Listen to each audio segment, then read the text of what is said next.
my name is Isabel Hache, and I'm here to give my closing argument to the jury about arson. Arson is the criminal act of intentionally setting fire to property, and it has been recognized as a crime for centuries. According to Lippman, 2021, arson is defined as the willful and malicious burning of the dwellings, house of another, and the purpose is to protect the home along with the occupants in their possession. The history of arson reveals its destructive potential and the need for legal measures to protect properties and lives. The concept of arson has been around since ancient civilization. For example, in ancient Rome, laws were established to deal with the crime of burning buildings and crops. Moving to the medieval period, arson was then considered a serious crime, and it was punishable by severe penalties, including execution, especially if the fire resulted in loss of life or significant property damage.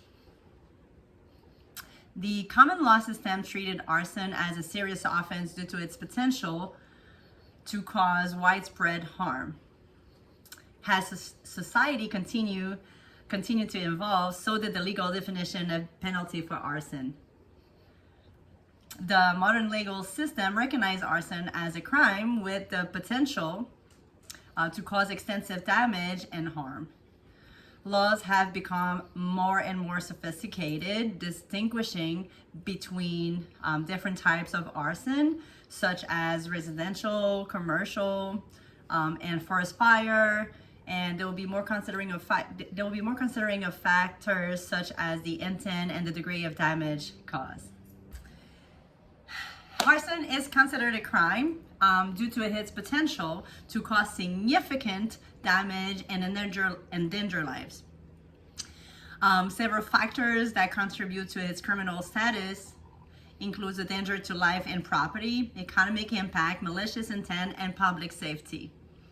For example, arson can lead to significant harm, including the destruction of homes, businesses, and natural resources. The fire can also cause serious risk to humans' life, including firefighters, residents, and bystanders. It's also very important to remember that arson typically involves deliberate and malicious intent. Those actions are planned and calculated, which makes it much different from accidental fires. This intent to cause harm and destruction is the key reason for its criminalization. Additionally, the financial cost of arson is huge, especially because of the property damage, loss of businesses, and the expenses associated with fire response and recovery.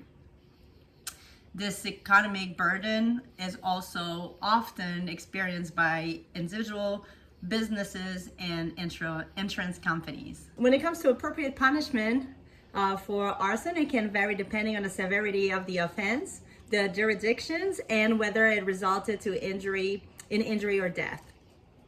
Some of the common punishment for arsons can include financial penalties, monetary penalties that can be imposed to compensate for the damage caused, and it could serve as a discouragement as well.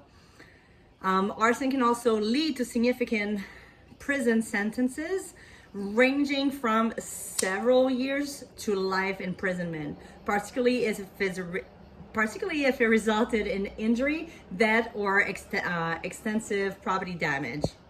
Also, in some cases, especially for less severe incident or first-time offenders, the court might impose probation with conditions such as community services or restitution. In the case of restitution, offenders might be required to pay a compensation to the victim to cover the cost of damage or losses.